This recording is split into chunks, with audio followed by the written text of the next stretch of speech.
Founded in 1729, Arlington Street continues today as a gathering place for progressive people of faith in the greater Boston area and beyond. We are located at the corner of Arlington and Boylston Streets, across from the Public Garden in Boston, Massachusetts. Arlington Street Church, gathered in love and service for justice and peace.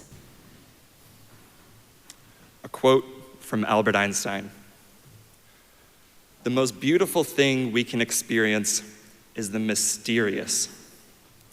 It is the source of all true art and science. He to whom the emotion is a stranger, who can no longer pause to wonder and stand wrapped in awe, is as good as dead. His eyes are closed." The insight into the mystery of life, coupled though it be with fear, has also given rise to religion. To know what is impenetrable to us really exists, manifesting itself as the highest wisdom and the most radiant beauty, which our dull faculties can comprehend only in their most primitive forms. This knowledge, this feeling, is at the center of true religiousness. Here ends the reading.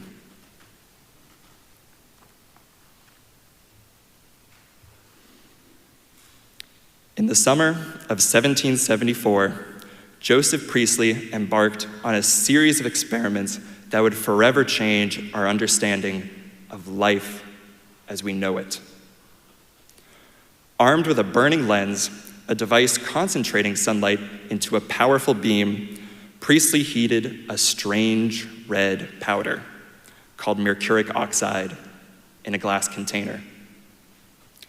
As the powder heated up, an invisible gas began to fill the glass jar around it.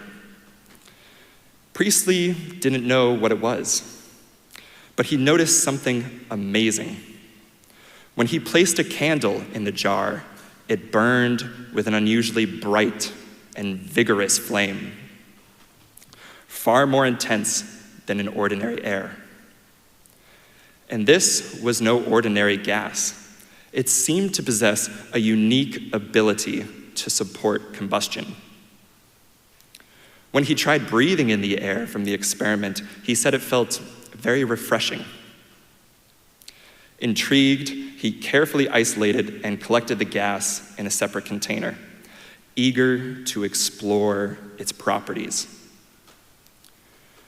Priestley conducted a further experiment by placing a mouse inside the container filled with the mysterious gas, and observed that the mouse remained lively and active for a much longer time than it would in ordinary air. Priestley realized this gas had extraordinary properties that could sustain life and enhance combustion. Priestley's discovery was groundbreaking. Have you guessed what it was yet? The gas he uncovered was later named oxygen by Antoine Lavoisier, who also recognized its crucial role in fire and breath. Joseph Priestley's experiments with mercuric oxide and his discovery of what we now call oxygen marked a pivotal moment, laying the foundation for modern chemistry and deepening our understanding of the natural world. But Priestley was not only a scientist, he was also a Unitarian preacher. Deeply curious about how the world works and convinced that learning more about nature led to a stronger sense of faith. To him, the discovery of oxygen wasn't just a scientific victory, it was also a spiritual experience. Priestley believed that God had given us reason and curiosity to better understand the world, and through it, the divine. For him, there was no conflict between science and faith. Studying nature was a kind of worship. He once wrote that the more he understood about the natural world, the more he stood in awe of its creator. To me, the oxygen that Joseph Priestley discovered has parallels with Unitarian Universalism and what it means to live a spiritual life. A belief in something ubiquitous, but often unnoticed. A belief in that we are all connected, sharing the same gases, the same resources. A belief that the simple state of air in your lungs is the only prerequisite for equality. Plus, Priestley is not alone in seeing the connections between science and spirituality. In 1925, Cecilia Payne, a devout Unitarian herself, used the emerging field of quantum mechanics to reveal that hydrogen is the most common element found in the stars, and consequently, the entire universe. In 1989, Tim Berners-Lee invented the World Wide Web, one of the fundamental pillars of the modern internet. Tim is also a Unitarian Universalist, actually here in the Boston area, with strong beliefs that the openness and interconnectivity of the internet are very similar to the beliefs of openness and interconnectivity that are fundamental to Unitarian Universalism. See, science and spirituality are symbiotic. Without a sense of spiritual connection, science is dry and devoid of meaning. Without respect for science, spirituality is hopelessly lost in the dark. The scientific method is about testing ideas and reaching conclusions based on the data, which is not so different from what happens here, where we are each encouraged in our own lives to find a sense of truth and meaning. Joseph, Cecilia, and Tim are simply a few examples of this symbiosis. Let's explore two more. In the summer of 2018, I was conducting a fellowship here at MIT when I took a late night walk down Bay State Road near Kenmore Square. I was feeling lost in life and reflecting on my interests in sustainability and clean energy when, out of nowhere, I thought back to a high school history project about Philo Farnsworth, the inventor of electronic television and modern radar technology. Later in life, he extensively studied nuclear fusion, the fundamental process by which the sun and all the stars in our universe create light and heat. I thought, oh yeah, what was that fusion thing again?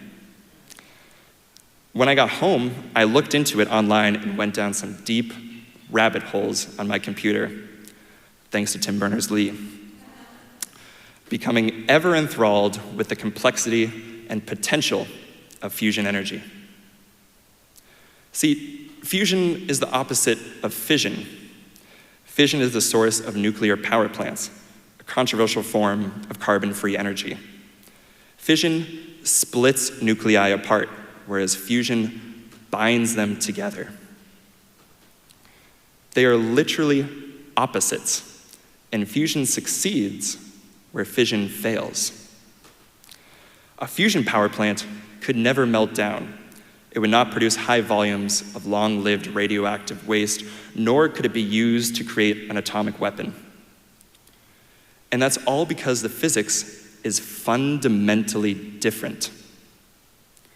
Physics also tells us that a fusion power plant would only need elements of seawater as fuel.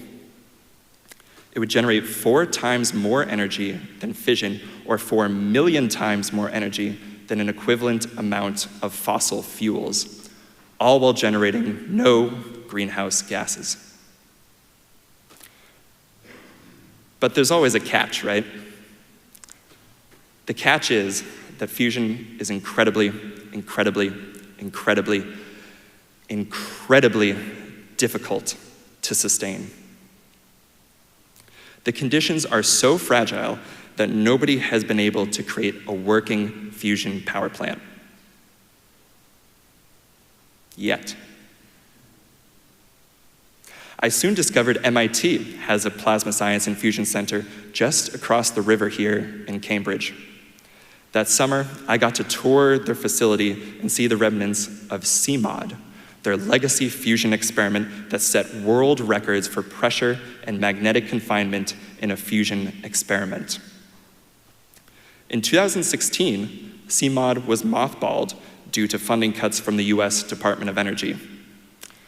Oh, how contemporary. Still, I was mind-blown seeing this solar sarcophagus that has scientifically paved the way to a future of unlimited, 24/7 clean energy and further unlocking secrets of our celestial formation. In the following years, I became obsessed with fusion, working with several fusion energy organizations, including the largest fusion experiment in the world, currently being constructed in southern France. And as I slowly learned more about the physics of fusion, the more I saw an explanation of what it means to live a harmonious life. See, fusion is the process of two atoms becoming one. In the case of our sun, it's the nuclei of hydrogen under immense gravitational force forging together to become one helium nucleus. Except something is missing. The resulting helium nucleus has slightly less mass than the original two hydrogen that produced it. So, where did the missing mass go? Well, physics tells us that matter cannot be created nor destroyed. So it went somewhere. But where? Fusion is actually the manifestation of Einstein's famous E equals mc squared equation. Energy equals mass times the speed of light squared. Since the speed of light is an enormous number, any change in mass results in an exponential amount of energy. So, in the case of fusion, the lost mass is converted into energy in the form of heat and light.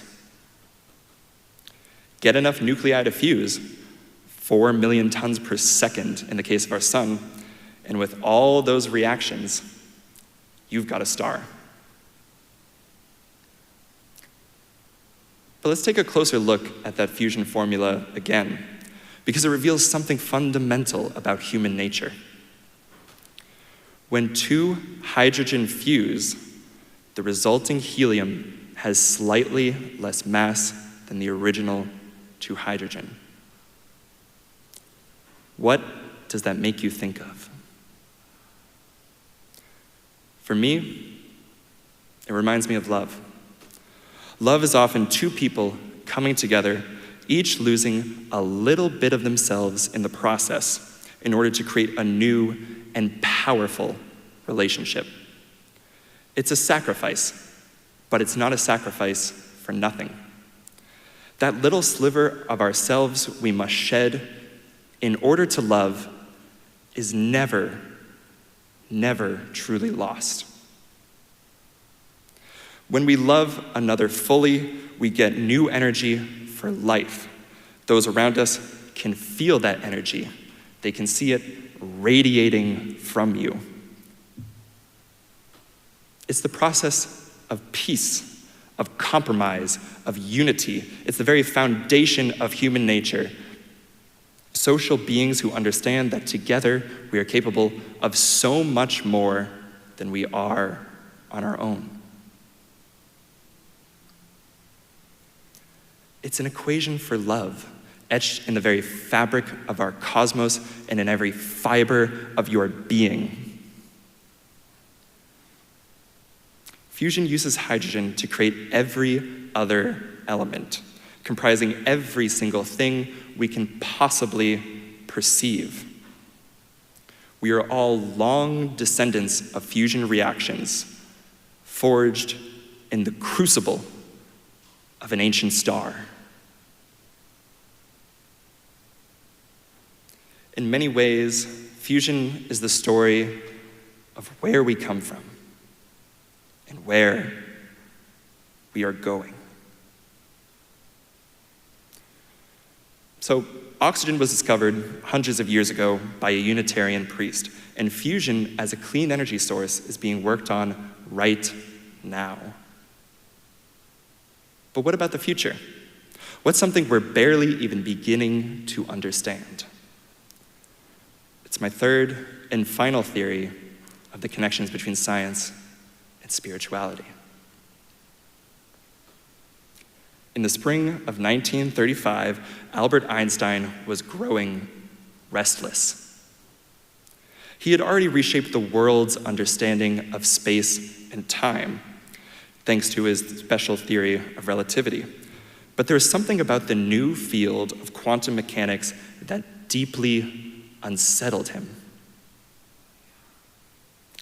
Like fusion, quantum is the study of atoms and subatomic particles, including the mind-bending ways they interact with each other. The math for quantum mechanics worked, but the ideas, to Einstein, they were too bizarre to be true. Particles that didn't have defined positions until they were observed, a universe run on probability rather than certainty. Einstein once said, "God does not play dice with the universe." He couldn't accept that reality at its most fundamental level was governed by chance and randomness. He believed there had to be something deeper, more orderly, waiting to be uncovered. So, in 1935, at the Institute for Advanced Study in Princeton, he gathered with two fellow physicists, Boris Podolsky and Nathan Rosen, to challenge quantum theory itself. The three of them wanted to show that quantum mechanics, for all its successes, was incomplete. They crafted a thought experiment, not involving labs or equipment, but instead imagination, logic, and equations. They imagined two particles that interacted with each other and then flew apart far away from each other. According to quantum mechanics, these particles became entangled. A mysterious link was formed. If you measured the position or momentum of one, the properties of the other would instantly snap into alignment, even if they were light years apart. This idea that particles are connected, no matter the distance, is now called quantum entanglement. The whole concept disturbed Einstein. It suggested that information could travel faster than the speed of light, violating the rules of his own theory of relativity. To him, this couldn't be right. He called it spooky action at a distance. He didn't believe the particles were magically influencing one another from opposite ends of the universe. Instead, he argued there must be some hidden variables, unknown factors that predetermined their outcomes. The universe must still play by rules, he thought. We just hadn't discovered all of them yet. The group's resulting paper, now called the EPR paradox, named after Einstein, Podolsky, and Rosen, was published in the journal Physical Review. It was meant to poke a hole in quantum theory, to challenge its strange implications and urge the physics community to dig deeper. However, the paper had an unexpected effect. It didn't weaken quantum theory, it strengthened it. It sparked decades of debate and eventually inspired experiments that tested Einstein's objections. And the results? Einstein was wrong. Entanglement is real. The spooky action he mocked turned out to be a fundamental truth of our universe. Particles, no matter the distance, are linked at the subatomic level, even if they're light years apart and at opposite ends of the cosmos. Now, if Albert Einstein couldn't even explain why quantum entanglement exists, there is no way I am going to try. But I can't help but notice how this freaky fact of physics makes me think of politics and the fabric of human life. To me, it recalls Barack Obama's famous keynote address at the 2004 Democratic National Convention right here in Boston, when he said, "A belief that we are all connected as one people. If there's a child on the south side of Chicago who can't read, that matters to me, even if it's not my child. If there's a senior citizen somewhere who can't pay for their prescription drugs and has to choose between medicine and the rent, that makes my life poorer, even if it's not my grandparent. If there's an Arab American family being rounded up without benefit of an attorney or due process, that threatens my civil liberties." Oh, I miss Barack. We are all connected as one people. What happens to you, what you are going through, what you are experiencing, impacts me. I believe it shows that what binds us is far more powerful than what divides us. Quantum physics teaches us that we are entangled, some way, somehow. It shows that our cosmos is a beautiful web of interconnectedness. We have the math to prove it, but we don't know why it is the way it is. We are still learning fundamental truths about our very existence. What I love about science is that it reveals the lines of truth and the limits of our understanding. What I love about spirituality is that we get to color everything in between. We get to create meaning with what we are given. Let us choose to revel in awe of it all. So join me in taking a deep breath of air in ode to Joseph Priestley. Look down at your hands and body composed of atoms fused in the fiery core of an ancient star. And feel how those particles are entangled with the people beside you, those on the other side of the world, and in elements of far-off galaxies, deep, deep, deep in the cosmos. Breathe in,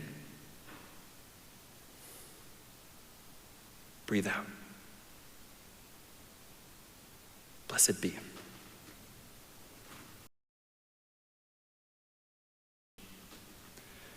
And now, for our benediction, I invite you to put your hands over your heart as we see the divine in each other. In the words of Carl Sagan, the cosmos is within us. We are made of star stuff. We are a way for the universe to know itself. Let us keep this faith, beloveds, and pass it on. The service begins when the service ends. Bless your hearts. Amen.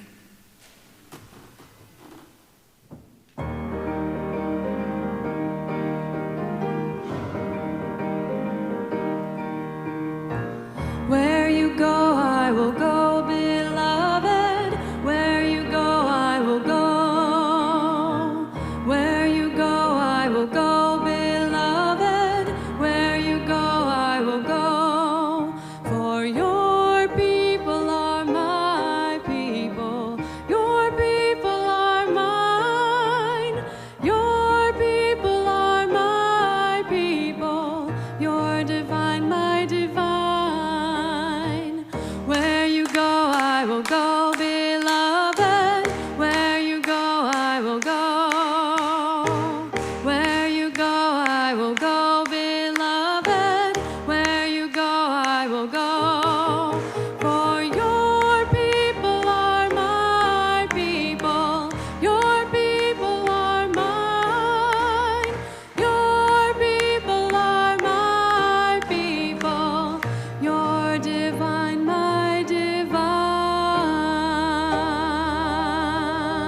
We are located at the corner of Arlington and Boylston Streets, across from the Public Garden in Boston, Massachusetts.